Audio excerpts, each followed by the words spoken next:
नमस्कार। दैनिक जयलोक digital news में आपका स्वागत है। आज हम बात कर रहे हैं जबलपुर में नवपदस्थ कलेक्टर श्री करमवीर शर्मा जी से।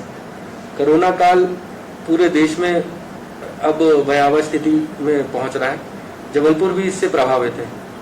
इन विषम परिस्थितियों में वर्तमान स्थिति को कैसे सुदृढ़ किया जाएगा, इन सारे विषयों पर आज हम कलेक्टर साहब से चर्चा कर रहे हैं।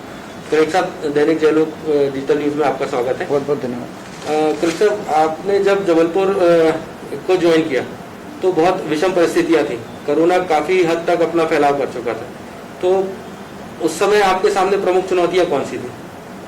देखिए, कोरोना ही सबसे पहली चुनौती और पहली प्राथमिकता रही है और इसमें हमें 3-4 चीज़ों पे पहले दिन से ही फोकस करना पड़ा। एक तो सैंपल की साइज कम थी, तो उस समय लगभग 700-800 सैंपल पर डे हो रहा था, जिसको हमने भी 1.5 से 2 गुना बढ़ाया है। सैंपल साइज ज़्यादा होने से कवरेज बढ़ा है और कवरेज होने से हम लोग उन लोगों को आइडेंटिफाई करने में सक्षम हो पा रहे हैं जो शायद सैंपल साइज कम होने के कारण आइडेंटिफाई नहीं कर रहे थे या वो पब्लिक डोमेन में थे और वो फैला रहे थे। क्योंकि अब हम उनको आइडेंटिफाई ज़्यादा कर पा रहे हैं, इसलिए संख्या भी सामने ज़्यादा आ रही है और फिर पर इसका फायदा ये हो रहा है कि उनको आइसोलेट किया जा रहा है ताकि वो फैला ना पाए और ज़्यादा। तो लॉन्ग टर्म में इसके इम्पैक्ट ज़्यादा अच्छे पड़ेंगे। साथ साथ में हम लोगों की बेड की जो कैपेसिटी थी, उस समय हमारा पहला चैलेंज जब ज्वाइन किया था तो पहला चैलेंज ये था कि बेड की कैपेसिटी बहुत कम थी। हमने लगातार जो है पिछले 20-25 दिनों में बेड की कैपेसिटी बढ़ाने में फोकस किया है। उसकी तैयारी विशेष रूप से करनी पड़ रही है, जिसमें सीसीसी जो कोविड केयर सेंटर है उनके बेड कैपेसिटी भी और साथ साथ में जो ऑक्सीजन बेड कैपेसिटी है और आईसीयू की बेड कैपेसिटी है वो भी। आप लोगों ने देखा होगा कि हमने इसके लिए विक्टोरिया में भी बेड कैपेसिटी बढ़ाई है, 30 से 62 हो गए हैं। जो मेडिकल कॉलेज है, जो मेन कॉलेज है हमारा हॉस्पिटल है, उसकी जो ऑक्सीजन बेड और आईसीयू बेड है, आईसीयू बेड पहले 64 थे, जब हमने ज्वाइन किया था तब 64 थे, आज 124 तक हम पहुंच चुके हैं आईसीयू बेड में। जो सुपर स्पेशलिटी की तीनों फ्लोर हम लोगों ने इस पे कवर की हैं। इसके अलावा जो है पल्मोनरी और कैंसर हॉस्पिटल जो बहुत दिनों से पेंडिंग पड़े हुए थे स्टार्ट करने के लिए, वो स्टार्ट किए हैं, तो लगभग 150 बेड हमें और एक्सटेंशन में हमें मिल गए हैं। इसके साथ साथ हमने प्राइवेट हॉस्पिटल्स को भी अपने साथ लिया है, शामिल किया है, क्योंकि ये एक आपदा का समय है और हर व्यक्ति को, समाज के हर व्यक्ति को इसमें आगे आना पड़ेगा और अपनी सर्विसेज सेवाएं देनी पड़ेगी। उस लिहाज से पहले 6 या 7 हॉस्पिटल इसमें साथ में आए थे, आज की तारीख में 11-12 हॉस्पिटल साथ में आ चुके हैं और इनकी बेड कैपेसिटी भी लगभग 200-225 बेड कैपेसिटी आज की तरीके से बढ़ गई है। तो एक प्रकार से ये हमारे लिए चैलेंज था जिसको हमने बहुत कुछ हद तक ओवरकम करने की कोशिश की। कोरोना का इफेक्ट पूरे मध्य प्रदेश में बढ़ा है। जो अन्य शहर हैं जैसे इंदौर, भोपाल, ग्वालियर, जबलपुर, ये महानगर होकर उनके इनसे लगे हुए जो कुछ मध्यम स्तर के शहर, उनके कंपैरेटिवली जबलपुर किस स्थिति में? ये बहुत अच्छा क्वेश्चन है आपका। देखिए, 4 महानगर हैं, चारों महानगर की लगभग समान स्थिति है, समान, थोड़ा बहुत ऊपर नीचे यदि हम जनसंख्या का देखें तो, अदरवाइज स्थिति समान है। लेकिन इस स्थिति समान में यदि हम कंपैरिजन करें, यदि हम इंदौर की बात करें तो आप देखेंगे कि पिछले 5 से 7 दिन के आंकड़े ये बोल रहे हैं कि लगभग 300 से 350 केस पर डे आ रहे हैं। यदि हम भोपाल की बात करें तो 280 से 300-290 के आसपास केस पर डे आ रहे हैं। हम ग्वालियर, जो हमसे छोटा है मतलब जनसंख्या के मान से, उसकी हम यदि बात करें तो वहां पर भी लगभग 250 केस पर डे आ रहे हैं। लेकिन हम यदि जबलपुर की बात करें तो पिछले 10-15 दिनों में हम देखें तो केस जो हैं 150 से 200 के बीच में वेरी कर रहे हैं। ये तब है जब हमने सैंपल साइज लगभग 2 गुना कर दी है। यदि हम सैंपल साइज वही पुरानी रखते तो ये स्थिति और कम आती, 100-125 पे आ जाती। तो ये जो फिगर है, फिगर पे वैसे हम लोगों को वरी नहीं होना चाहिए। फिगर के हिसाब से तो हम चारों महानगर में सबसे कम है। इसी प्रकार डेथ रेट देखें यदि हम, मृत्यु दर, तो वो मृत्यु दर में भी हम अन्य शहरों से, इंदौर, भोपाल से हम लोग कम स्थिति में, हमने इसमें बहुत बड़े स्तर पर सुधार भी किया है। रिकवरी रेट की स्थिति भी देखें तो रिकवरी रेट भी उन शहरों से कंपैरेटिवली बेटर है। हमें इस तरीके से देखना पड़ेगा कि कोरोना को 2 तरीके से हम देखें कि कोरोना पहले तो संक्रमित हो ना, उसके लिए प्रिकॉशन रखें और वो प्रिकॉशन बहुत ज्यादा जरूरी है। जनता के लिए रिस्पॉन्सिबिलिटी है, मतलब हम लोगों की तो है ही, शासन प्रशासन की तो है ही, लेकिन ज्यादा रिस्पॉन्सिबिलिटी जनता की है, क्योंकि अब उनको वो वेल अवेयर है, उनको मालूम है कि अब क्या संक्रमण होता है और कैसे होता है। तो स्वयं की रक्षा करना सबसे पहला दायित्व है व्यक्ति का। तो ये हम आपके माध्यम से जनता को ये आग्रह करना चाहेंगे कि स्वयं सुरक्षित हो, ये सबसे पहली जवाबदारी है, ताकि संक्रमण हो ही ना। ये मृत्यु दर में जो बढ़ोतरी दर्ज हुई है, ये अगस्त और सितंबर माह के आसपास कुछ इसमें ज्यादा बढ़ोतरी हुई है, और ये बात भी आई थी कि कुछ केसेस में ऑक्सीजन की कमी के कारण जो कहीं कुछ प्राइवेट हॉस्पिटल थे ऐसे केस थे और कुछ मेडिकल में, ये उनके परिजनों ने भी बाद में आप तक भी बात पहुंचाई और कि ऑक्सीजन की कमी के कारण हुआ। तो अब ऑक्सीजन को लेके काफी इश्यू बना हुआ है प्रदेश स्तर पर भी, कि जबलपुर में भी बाहर से ऑक्सीजन की सप्लाई चले, महाराष्ट्र मेन सोर्स था, आना बंद हुई। तो उसको इस परिस्थिति में उसको कैसे, उसके लिए क्या योजना है ऑक्सीजन की सप्लाई की? जो डेथ वगैरह का जो है, जो अगस्त माह में या सितंबर माह की आप बात कर रहे हैं, इसमें इसको हमें इस तरीके से देखना चाहिए कि एक संक्रमण का एक फेज होता है।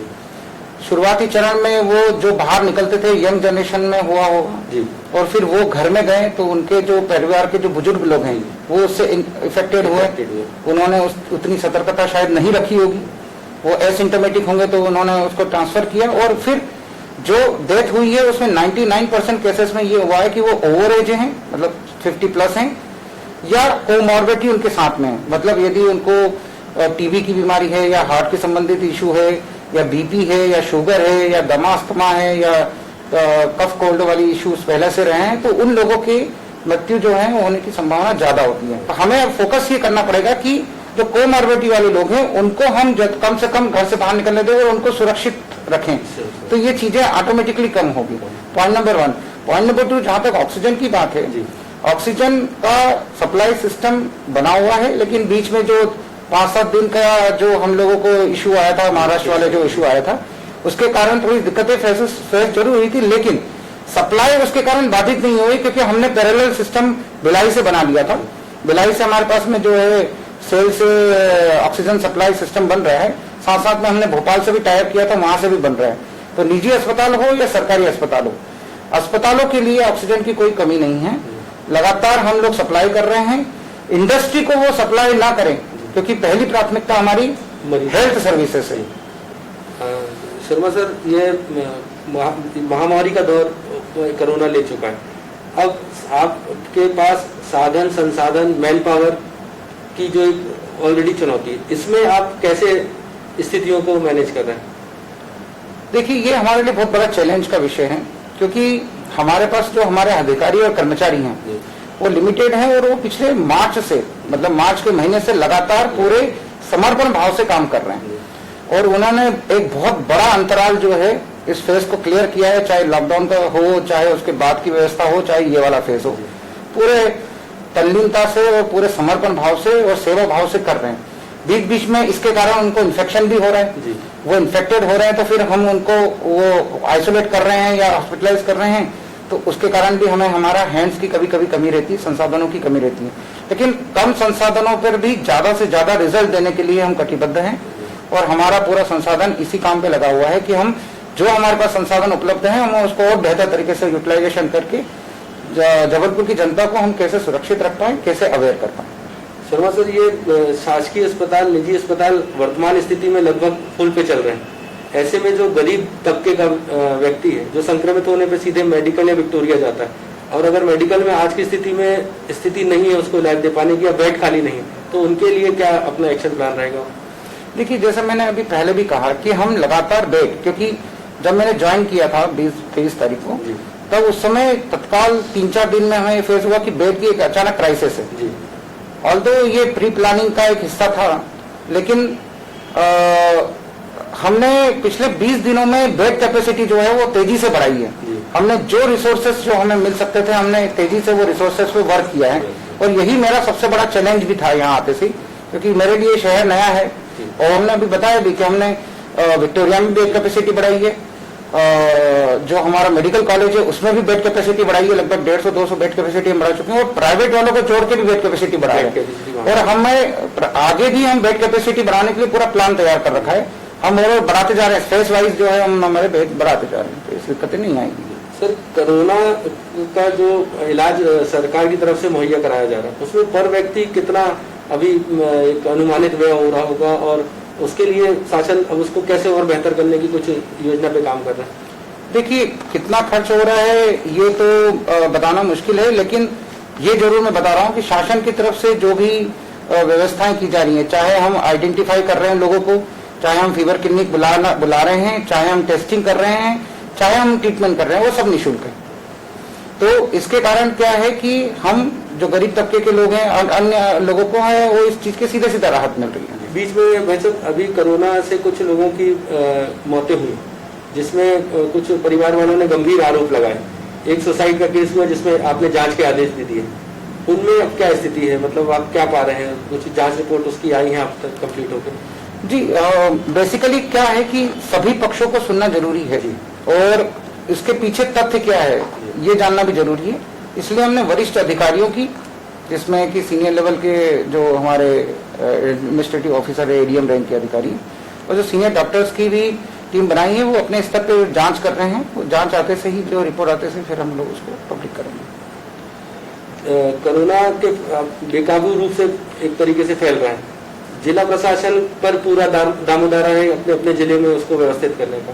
क्या अब आपके पास कोई ऐसी रणनीति पे आप काम कर रहे हैं जिसमें जो मतलब संस्थाओं का या जो लोग सहयोग के लिए आगे आना चाहते हैं उनको आगे लेके कुछ ऐसी रणनीति बनाए जिसमें मरीजों को और बेहतर अपन उपचार दे सकें? नहीं, निसंदेह देखिए, ये एक महामारी का रूप ले रहा है, ये पूरा विश्व इससे संक्रमित है। इसके लिए हमें एक समझना पड़ेगा कि ये केवल एडमिनिस्ट्रेटिव तरीके से इसका समाधान नहीं आ सकता है, इसमें पूरी जनता को साथ आना पड़ेगा। तो इसमें एक तो सबसे पहली बात है कि व्यक्ति स्वयं की सुरक्षा करे, स्वयं को संक्रमित होने से बचाए।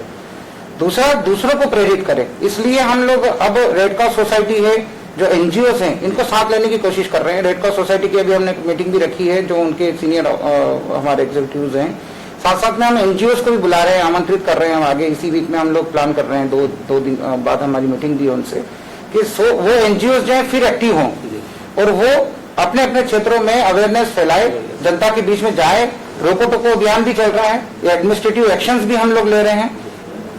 वैसे एक स्थिति और, क्योंकि अब संक्रमित मरीजों की संख्या तेजी से बढ़ रही है, तो जो सस्पेक्टेड मरीज थे, जिनको पहले होम क्वारंटाइन या आइसोलेट करके एक ट्रीटमेंट दिया जा रहा था, अब ऐसे तबके में भी इन्फेक्शन बहुत है जिनके घर में 2 कमरे और रहने वाले लोग, मतलब होम क्वारंटाइन की व्यवस्था नहीं उनके पास। तो उनके लिए फिर अपन अभी और कुछ बिल्डिंग्स और ये अधिग्रहण करने का प्लान है?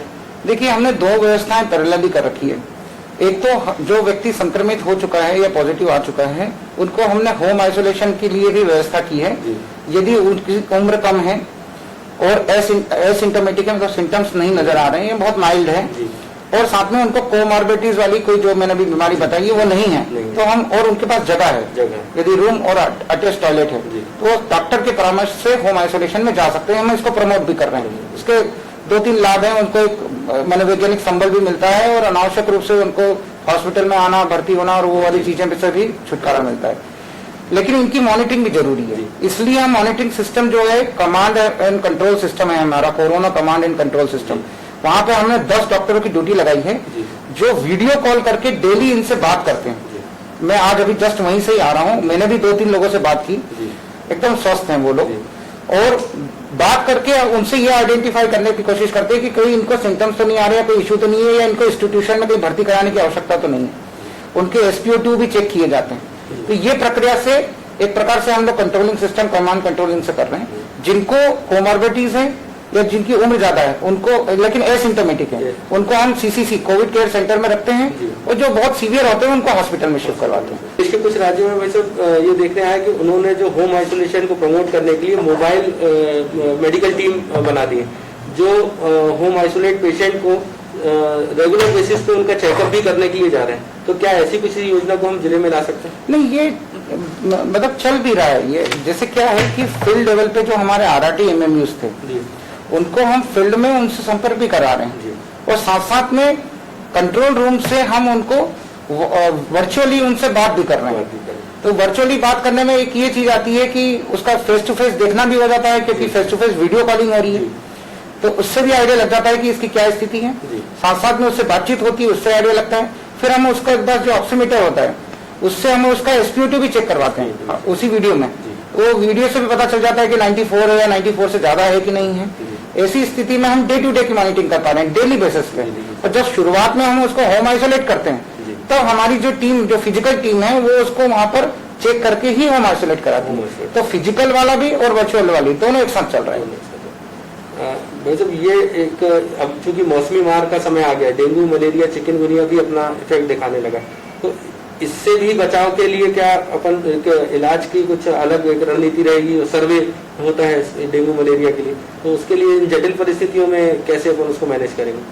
नहीं, देखिए, इसकी एक अलग टीम जो है मलेरिया की डिपार्टमेंट जो हमारा यहाँ पर डीएमओ का रहता है, वो पैरेलली इस पे वर्क कर रहा है। और बीएमओस को भी और एसडीएम्स को भी ये निर्देशित किया है। साथ साथ में जो पिछले सालों के जो एक्सपीरियंस है कि जहां पर मलेरिया ज्यादा होता है या ऐसे कोई इलाके हैं जहां पर थोड़ा सा ज्यादा होने की संभावना होती है, नमी वाले क्षेत्र या ये है, वहां को पहले से ही आइडेंटिफाई करके वहां पर प्रोएक्टिवली स्टेप्स उठाने की कोशिश की जा रही है ताकि वहां होने की स्थिति ही निर्मित ना हो। एक भाई साहब, एक ये महत्वपूर्ण सुझाव लगा कि मेडिकल कॉलेज को लगभग 100 बेड की कैपेसिटी है, उसको पूर्णतः कोविड डेडिकेटेड कर दिया जाए और जो अन्य बीमारियों के मरीज हैं उनको विक्टोरिया और एल्गिन में ट्रीट किया जाए, क्योंकि ये भी एक बहुत वर्तमान स्थिति में देखने आ रहा है कि कोविड का जो एक तरीके से भय है, उसके कारण जो किसी को किडनी पेशेंट या हार्ट पेशेंट है वो तत्कालिक स्थिति में पहुंचता है तो पहले प्रायोरिटी होती है इसके कोविड पॉजिटिव या नेगेटिव टेस्ट हो जाए, और वो एक टाइम बिंग प्रोसेस है। तो क्या ये संभव है कि मेडिकल को फुली कोविड डेडिकेट करके और विक्टोरिया और एल्गिन में बाकी इलाजों की व्यवस्था पैरेलल की जाए जिसमें अन्य बीमारियों के मरीजों को भी परेशानी ना? देखिए, हम 2-3 एंगल पे काम कर रहे हैं लगातार। जो सर्विसेज अभी दी जा रही है मेडिकल कॉलेज में, वो सर्विसेज देते हुए कितना स्पेस क्रिएट किया जा सकता है उस पर हम वर्क कर रहे हैं। और हमने आपको बताया कि 150-200 बेड हमने एक्स्ट्रा क्रिएट कर दिए, लगभग 200 बेड हम और अभी इसमें एड ऑन कर रहे हैं। तो वो हॉस्पिटल, जो मेडिकल हॉस्पिटल है, उसमें हम उसकी क्षमता आज 300-350 की है, उसको बढ़ाकर हम 700-750 तक ले जाने के लिए प्लान कर रहे हैं। उसके अलग अलग एंगल है, उनके अलग अलग सेक्शंस हैं, उसमें हम वर्क कर रहे हैं। जहां तक सर्विसेज जो अभी रेगुलर सर्विसेज दी जा रही है उसको देने की, देखिए, दोनों ही हमारी प्राथमिकता है। व्यक्ति तो है, उसका इलाज तो सभी तरह का, चाहे कोविड का इलाज हो चाहे नॉन कोविड का इलाज हो, तो हम अभी फिलहाल दोनों के बीच में बैलेंस बनाने की कोशिश कर रहे हैं कि हम हमारे स्पेशलिस्ट को दोनों सुविधाएं देने में कैसे एंगेज कर सकते हैं, कितना मैन पावर हम कोविड में लगा सकते हैं, कितना नॉन कोविड में लगा सकते हैं। तो हम फुल्ली बंद करने की दिशा में अभी फिलहाल बहुत ज्यादा सोचने की स्थिति में नहीं है। मतलब अब कोरोना से हटके कुछ सवाल जो भी शहर में एक चल रहा है सर, पिछले दिनों भी नगर निगम ने एक होटल पे कार्रवाई करी, उसको लेके काफी इशू बने हैं कि वो एक निजी भूमि पे बना हुआ होटल था, उसके पास अनुमति नहीं थी लेकिन कंपाउंडिंग का केस पेंडिंग था। ये कार्रवाई हुई, उसको लेके कई तरीके के आरोप उठे हैं। अब भाई साहब, इसमें कई है, मतलब एक पारदर्शिता की बात भी आ रही है कि देवताल में अभी बड़ी कार्रवाई हुई थी तो उसमें हाईकोर्ट के आदेश पे पूरी पहाड़ से हजारों मकान हटाए गए। उसकी एंट्रेंस पे एक होटल बना हुआ है रोड पे, सी रॉक, वो भी नगर निगम से परमिटेड नहीं है, लेकिन वो अभी उसको स्टे भी नहीं है शायद, लेकिन वो भी बचा है। तो अब ये बात उठ रही है क्या ये जो भूमाफिया के खिलाफ जो कार्रवाई इस दौर में चली है तो ये कंटिन्यूएशन में चलेगी? नहीं, देखिए, नगर पालिका ने उसकी जो अभी हुआ है, एक्शन हुई है, नगर पालिका, पुलिस और लोकल एडमिनिस्ट्रेशन की संयुक्त कार्रवाई थी। और इसमें जो नगर पालिका से फैक्ट्स सामने आए हैं उसमें ये था, नगर निगम से सॉरी, उसमें जो है ये केस कई दिनों से उनको शायद नोटिस दे रखा हुआ था और कई दिनों से उनको ये कहा गया था कि भाई आप अवैधानिक रूप से और बिना अनुमति के वो कंस्ट्रक्शन किया गया है जो कि अवैधानिक है। इसके संबंध में जो उनने तथ्य प्रस्तुत किए थे वो नगर निगम आयुक्त की जो समिति रहती है और जो भवन अधिकारी रहते हैं उन्होंने उसको निरस्त किया कि नहीं, ये फैक्ट नियमानुसार नहीं है। ये भी उन्होंने उस पे फाइल पे उस पे डिसीजन लिया हुआ है और उसके बाद उनको पर्याप्त सूचना का समय दिया गया। लगभग आज से 8 महीने पहले भी उनको सूचित किया गया था, उस पर उन्होंने कोई एक्शन नहीं ली, ना उस पर संबंध में कोई कार्रवाई की। उसके बाद में कुछ दिन पहले भी उनको सूचित किया गया था। तो जो पूरी वैधानिक प्रक्रिया है उस वैधानिक प्रक्रिया का नगर पालिका नगर निगम एक्ट जो है उस एक्ट का पालन करते हुए नगर निगम ने कार्रवाई की। एक सवाल और कि अब जिला प्रशासन को राजस्व पे भी बड़ा ध्यान देना पड़ता है। प्राय कोरोना काल में सभी विभागों से इसकी चपेट में केंद्र शासन से जो विभिन्न मदों में राज्य सरकार को फंडिंग होती थी और फिर जिलों तक उसकी पूरी चैनल काम करती थी, वो नहीं। अब जो जिले स्तर पे जो राजस्व की एक बढ़ोतरी करके जो शासकीय खजाने में जाता है, उसको वही सब कैसे करने पे क्या प्लानिंग रहेगा? देखिए, दो तीन चीजों पे फोकस है जो शासन की फ्लैगशिप प्रोग्राम से, चाहे जैसे पात्रता पर्ची का जोड़ना, हम इतनी विकट स्थिति में भी पैरेलल काम कर रहे हैं। ये जैसे आप ये देखेंगे, फैक्चुअल इंफॉर्मेशन मैं आपको देता हूँ, 23 तारीख से लेके 23 अगस्त से लेके आज तक हमने लगभग 70 से 90 हजार लोगों को, नए लोगों को हमने राशन की सिस्टम में जोड़ लिया। मतलब उनको इस महीने से राशन मिलना शुरू हो जाएगा। 70,000 लोगों को पिछले 20 दिन का प्रोग्रेस है ये। इसके अलावा प्रधानमंत्री स्वनिधि स्कीम, स्वनिधि योजना है जिसमें स्ट्रीट वेंडर को लाभान्वित किया जाता है। 10,000 रुपए तक का लोन दिया जाता है, सब्सिडी वगैरह जो है गवर्नमेंट देती है। उस पर भी हम लोग जो है लगातार प्रयास कर रहे हैं। और आप विश्वास नहीं करेंगे, पिछले 20 से 25 दिनों में हमने 10,000 केस सैंक्शन करवाए हैं बैंक से और लगभग इतने ही केस का वितरण भी हुआ है। तो ये प्रोग्रेस हम पैरेलल वर्क कर रहे हैं। ये जो हमें कोविड का काम है उसके साथ साथ में भी। इसके अलावा रेवेन्यू केसेस के डिस्पोजल, क्योंकि आम जनता को भटकना ना पड़े, इसलिए रेवेन्यू केसेस के डिस्पोजल पे भी हम फोकस कर रहे हैं। तो ये सब चीजें जो वेलफेयर की जो प्राथमिकता वाले प्रोग्राम है उस पर भी हम फोकस कर रहे हैं। और साथ साथ में कोविड तो हमारे लिए प्रायोरिटी नंबर 1 है ही है। दोनों के बीच में काम करने लग रहे हैं कि भाई जो है यहाँ भी राहत मिले और वहां भी राहत मिले। कोरोना काल के इस दौर में जिला प्रशासन अपनी पूरी ताकत लगाकर कार्य कर रहा है। अब जनता का भी उतना ही कर्तव्य बोध है कि अपनी जिम्मेदारी को समझे और इस कठिन परिस्थितियों में शासन का, सरकार का पूरा सहयोग करे।